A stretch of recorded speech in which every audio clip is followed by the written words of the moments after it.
salaamaaleykum suñu mbokk internet yi j'espère que yéen a ngi am jàmm ñu ngi leen nuyu yéen ñëpp ku ci nekk turam ak santam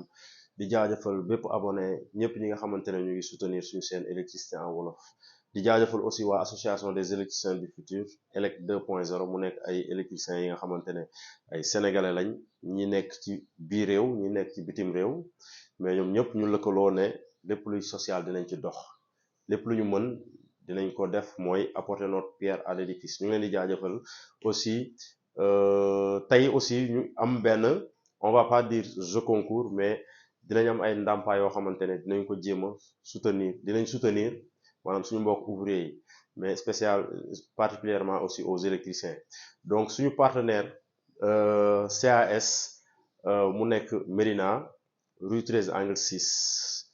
juste en face dibiterie La Mbote donc ñoom dañuy def lavage lépp luy auto lavage complet scooter ak yëpp donc ñoom ay moquette ak yëpp ils sont vraiment efficaces ñu gis ne aussi ñun ñu ngi def ay jéego nekk ay ndaw créer chaîne di def ay jéego ñu ne non ñoom dañuy soutenir donc ñu jox ñu ay auji donc auji bi donc xam ngeen auji bokkul ak yi may sol yi ay auji la donc bii 45 la donc comme li ñu wax suñu seen électricité en wolof dañuy innover chaque semaine ñu def dara donc chaque semaine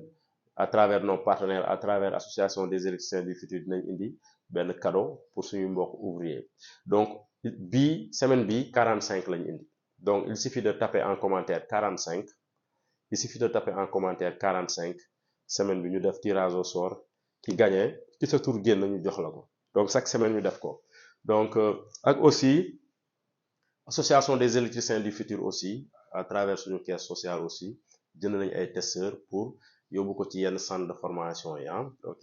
yenn CFP yi xam nga bépp centre de formation amul xaaj ak seen yenn étudiants yeeg élèves yi fa nekk ñu xool nan lañ leen di mën a tegee loxo ci ay côté tournevis ak yooyu noonu donc ñu ngi jaajëfal waa CAS lavage bu nekk Médina rue 13 angle 6 juste face dibiterie La Mbote donc jox nañu ay auji donc comme li ñu wax rek du ñu def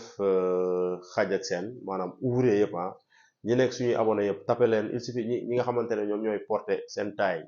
45 la ñuy sol mën ngeen juste taper en commentaire 45 ñu xool ñan ñooy génn ñu jox leen donc loolu la donc association des électriciens du futur aussi grâce à suñu caisse sociale jënd nañu ay testeurs comme li ma wax mën naa leen ci wan benn donc du ay testeurs yu kii nag parce que dafa cher waaw ok bii aussi waa association ELEC 2.0 ñoo ko jënd am na yeneen yu mel nii donc dañ koy yóbbu ci yenn centre yi pour